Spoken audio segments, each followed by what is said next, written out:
So you got promoted. Awesome. But the real test, that's just about to begin. See, leadership isn't about the title. It's about navigating impossible choices. Let's dive in. First up, you're going to face the people paradox, and it comes in two very painful parts. You want your team to like you, right? But you also need them to respect your authority. A classic dilemma. So you pull back, you figure it's the professional thing to do, you stop being one of the gang.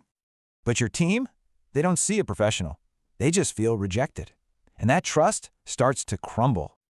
Okay, next problem. One of your best people starts slipping. You know you've got to step in.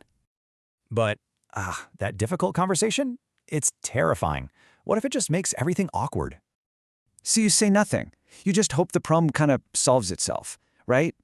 Your team, though, they don't see kindness. They see weakness. And they're the ones cleaning up the mess. And dealing with people is just the beginning. Now, let's talk about power and its own set of traps. Hey, you're responsible for the results, so naturally, you feel like you have to control every little thing. But that control doesn't create quality. It just creates a massive bottleneck. Everything grinds to a halt.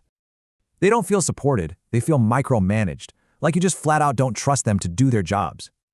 Then you get a huge win. The team pulls off an amazing project, and everyone's thrilled. And in that big meeting with the CEO, all the credit comes straight to you.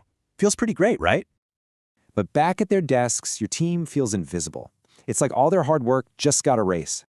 And all this leads to the biggest, most twisted paradox of all, the success paradox. Look, by all the numbers, you're crushing it. The metrics are up, things are going well, you're succeeding. But inside, it's a totally different story. You don't feel successful. You feel like an imposter. Every little mistake feels like a catastrophe. You're just waiting for it all to come crashing down.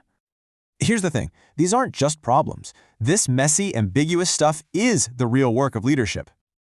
Figuring out these paradoxes is where you either grow or you fail. So the real question is, how do you do it?